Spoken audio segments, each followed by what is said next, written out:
Yo famille, j'espère que vous allez bien, j'espère que vous avez passé un excellent week-end. Donc bienvenue chez MVP Foot. Nous allons faire le résumé de l'actualité du football ivoirien. Il y a eu pas mal de choses qui se sont passées ce week-end. On parle de la SEC Mimosa, on parle de Seko Fofana, on parle de Sébastien Haller, on parle de Manuel Agbadou, on parle de Baba Mohamed Diomandé. Donc restez connectés et veuillez vous abonner.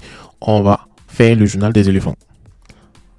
On commence avec Sébastien Haller qui exprime son désir de retrouver les éléphants après une période difficile. Hein. Voilà, en tout cas, il est reconnaissant il reconnaît autant que moi qu'il doit regagner sa place au sein de l'équipe nationale. Et il a discuté même avec l'entraîneur, M. Fayemes, et aussi il comprend les décisions passées et il reste déterminé à jouer pour contribuer aux ambitions de la Côte d'Ivoire. Voilà, donc on sait qu'il a été récemment transféré et il a été récemment aligné avec son équipe, le FC Utrecht face à Feyenoord. Il a marqué un but, mais le but a été annulé par hors-jeu et ça montre son envie de marquer les buts. Voilà, donc moi au début quand j'ai vu le match dans lequel ils allaient jouer, je me suis dit Feyenoord c'est une équipe qui joue la Ligue des Champions, est-ce que ça va pas être vraiment difficile pour lui?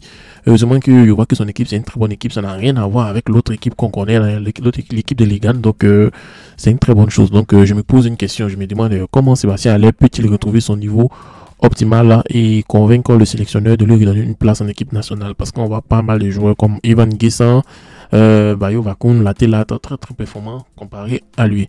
Ensuite, quel impact cette période d'absence pourrait-elle avoir sur sa relation avec l'équipe nationale et son rôle dans le futur du succès des éléphants? On le verra d'ici mars s'il a retrouvé ses couleurs. Je pense qu'il va être appelé. En tout cas, le retour de Sébastien Haller au premier plan serait un atout majeur pour la Côte d'Ivoire, compte tenu de son expérience et de son talent. Aussi, la transparence et sa compréhension sont deux choix. Pas deux choix. Sa transparence et sa compréhension sont des choix du sélectionneur. J'aime blesser. Voilà, je reprends. Sa transparence et sa compréhension des choix du sélectionneur montrent sa maturité et son engagement à retrouver sa place. C'est vraiment admirable. Donc, avec un travail acharné et des performances régulières en club, il peut non seulement réintégrer l'équipe nationale, mais aussi jouer un rôle clé dans les prochaines campagnes des éléphants des masses. Et vous, pensez-vous qu'il va vraiment revenir avec les éléphants s'il retrouve son niveau? On continue avec Baba Mohamed Diomandé qui a brillé avec le Glasgow Rangers. Il a marqué un but, il a délivré une passe décisive. Ils ont gagné 3-1 contre Saint Johnstone avec 4 buts et 3 passes décisives depuis le début de la saison. L'international ivoirien s'affirme comme un joueur clé dans les performances de son équipe. Son influence est vraiment grandissante et ça montre son potentiel. Et ça montre aussi que c'est un grand joueur à devenir. Voilà, donc c'est vraiment un atout pour son club et pour la sélection ivoirienne.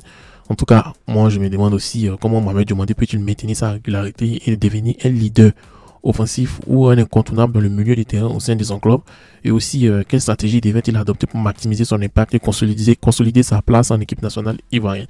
En tout cas, il est sur de bonne voie et petit à petit, il va prendre ses marques en équipe nationale.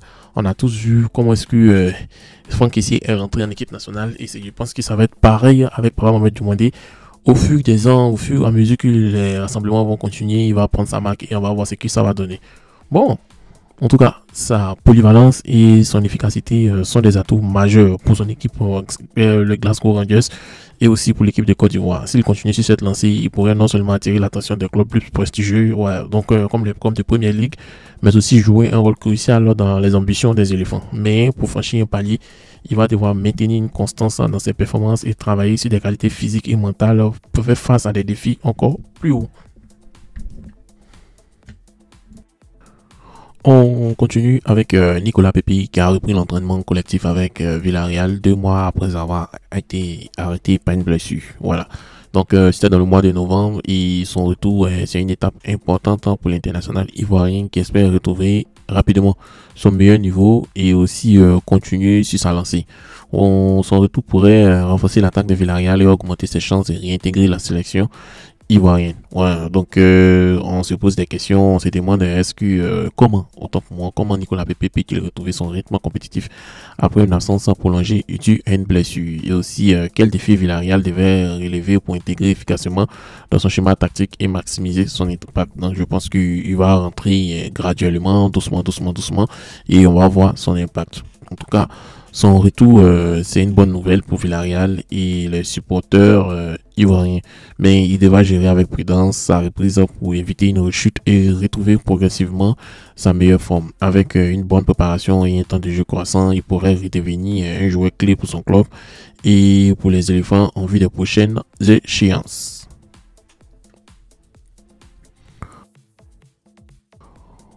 On continue avec Seko Fofana qui connaît un début difficile hein, avec le Stade Rennais. Il a enchaîné 2 défaites hein, sur les 2 premiers matchs et on voit qu'il en manque de rythme.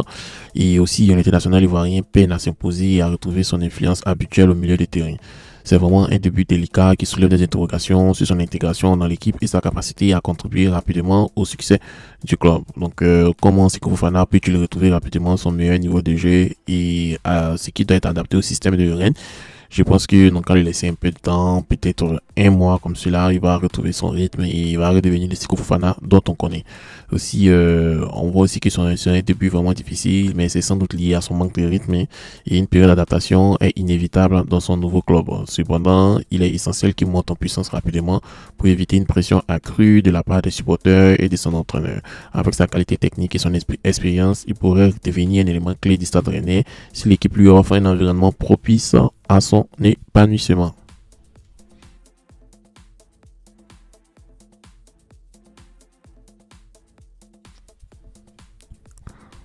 On a aussi la SEC Mimosa qui peine à voir en fait. Voilà, ils ont perdu lors de la Coupe CAF 1-0. Et il faut rappeler aux gens de la SEC que les derniers trophées africains remontent en 1998. 27 ans, le club n'a rien gagné sur le continent en compétition internationale.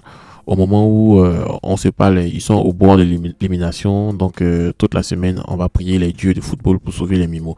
Franchement, il faut que la SEC Mimosa redevienne l'accepte qu'on connaît. Sinon, c'est vraiment pas bon. C'est vraiment pas bon pour ce club. Voilà.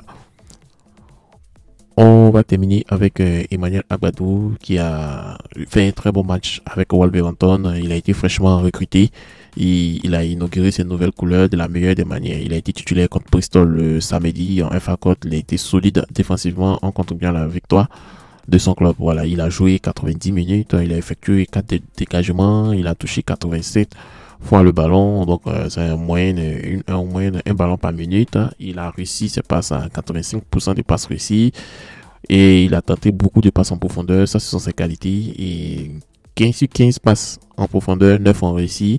Il a reçu 4 sur 5 de ses duels. Voilà, donc il a reçu une note de 7 sur 10 et on espère que ça va continuer. Surtout, il faut qu'il améliore ses passes en profondeur. Il faut qu'il réussisse ses passes. Voilà. Donc, chers amis, c'est tout pour aujourd'hui. J'espère que vous a plu. Merci d'avoir regardé MVP Foot. Merci aux gens qui nous font des dons. Merci aussi à ceux qui regardent MVP News pour connaître la Côte d'Ivoire. On s'est dit à tantôt pour une autre vidéo. Merci et passez une agréable journée.